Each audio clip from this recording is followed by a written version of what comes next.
We have a packed slate of boys games, some of which have major conference title race implications. So let's start off with our Friday face-off, a game which could determine the fate of the ACAC. It's the Jay County Patriots, winners of 13 straights, who can clinch the conference crown with a win over a very strong Heritage squad. Both teams bringing the energy on defense early, but Jay County breaks through first. Gabe Overton hits the triple 2 minutes in, and we're now off to the races. Heritage responds with a series of quick buckets, though, including this one in transition. That's Kingston Galentine with the steal. Then he takes it up the court. The pass to the corner. Lonte Castle with space, and he makes the defense pay. Heritage would build up a lead in this first quarter, but Jay County had answers, mainly in the form of that man right there, Graydon Swoveland. The spin move around and under his defender and in. Jay County starts chipping away at this early deficit, and then not long after, the extra passes finds Swoveland again, this time beyond the arc. He drains the three-pointer. Jay County takes the lead in the second quarter and doesn't look back. The Patriots from Portland are the ACAC champs this season. Now checking up around the rest of the conference, Bluffton also putting together a strong season. They keep that going tonight with a win over non-conference foe Northfield, and then it was a rivalry game in Bern as South Adams hosts Adams Central. The Starfires shine, getting past the Jets this time around, and Southern Wells hosted Woodland, where the Warriors take care of the Raiders, picking up their second win in conference play on the season. Conference races were also on the line in the NE8 this week. A New Haven win over East Noble would clinch at least a share of the crown, and from the start, New Haven is bringing the energy into Armstrong Arena. Jadrian Ezel puts up the three and drills it. That is going to force East Noble to burn an early timeout. He's fired up. The gym is fired up. The Bulldogs open this game on a 10-2 run. Coming out of the break in New Haven, not missing a step. That's Darian Cryer with the steal, turning into an easy 2 points. And that started a trend of turnovers, allowing the Bulldogs to quickly run up the score here. New Haven wins it, clinching at least a share of the NE8 title. Huntington North now needs a win to also share the conference title, but Norwell spoils their hopes, handing the Vikings their second conference loss, and that means New Haven has successfully defended its conference crown, this time winning it solo. Rounding out our conference scores, we've got Columbia City continuing the strong season with the win over Leo, and DeKalb working past Belmont to pick up their 12th win of the year. To the NECC now, where Westview's magic number to clinch the conference down to just 2, and they visit Prairie Heights. Warriors wasting no time getting things going. That's Bryce Yoder hitting the triple. The freshman getting on the board on the very first possession of the game. Now possession number 2, and the pass finds Austin Schlebach.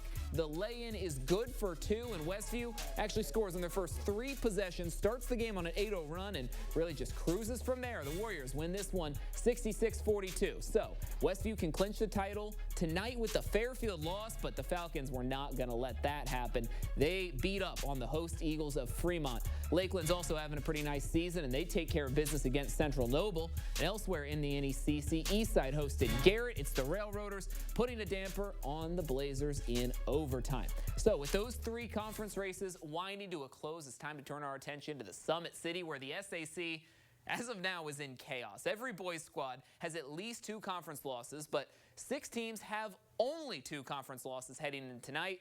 It's time to shake up those standings. 16-2 Southside looking to knock off the 3-time defending conference champs of Wayne.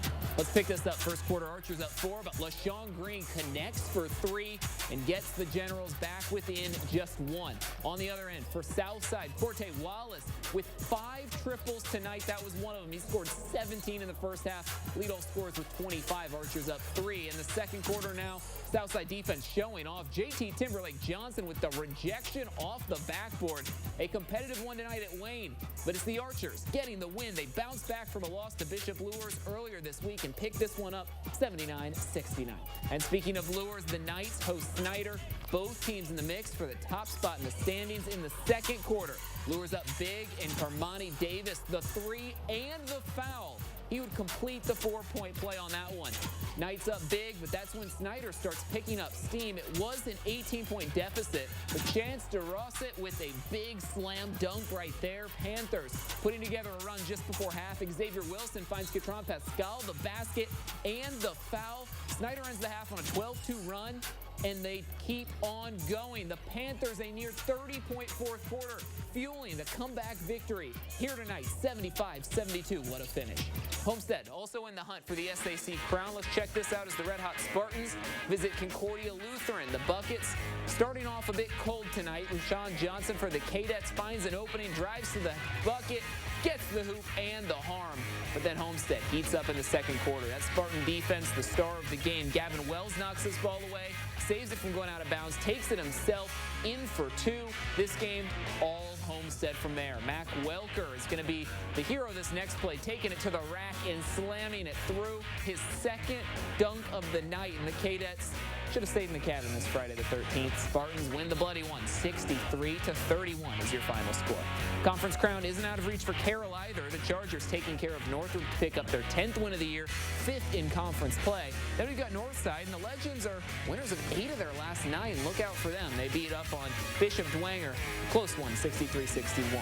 Let's check in on some of our other Western conferences. Both Warsaw and Wawasee, even conference records entering the day. Now they're both back up over 500, defending home court. And in the TRC next, it's the defending 2A champs Manchester visiting Peru. Wyatt Schroll's 26 points leads the Squires to victory. Wabash made the trip to Rochester. Whitco went to Kokomo to visit Northwestern. It's going to be a sad bus ride back for both of those squads tonight. Then finally, Lewis Cass makes the trip into Fort Wayne to play Canterbury, where it's the Kings downing the Cavs by 14. Now, we're not done with our highlights just yet, though, because we've got Smith Academy hosting the Fort Wayne Guard homeschool squad. Let's check out these highlights. Early in this one, Smith Academy freshman Marco Tapia gets the fighting 54th on the scoreboard. Fort Wayne Guard, though, playing some great defense tonight. Everett Salway tips the ball away, and we'll get that one to fall. And a few plays later, it's Graham Butcher finding Wyatt Buckleman for the 3. Fort Wayne Guard up 23-7 after 1. They cruise to victory tonight and advancing to 18-9 on the season. Smith Academy 2-18. So finally, we're going to finish up our roundup with Lakewood Park. They visited Bethany Christian, and it's the Panthers stealing a 3-point win on the road.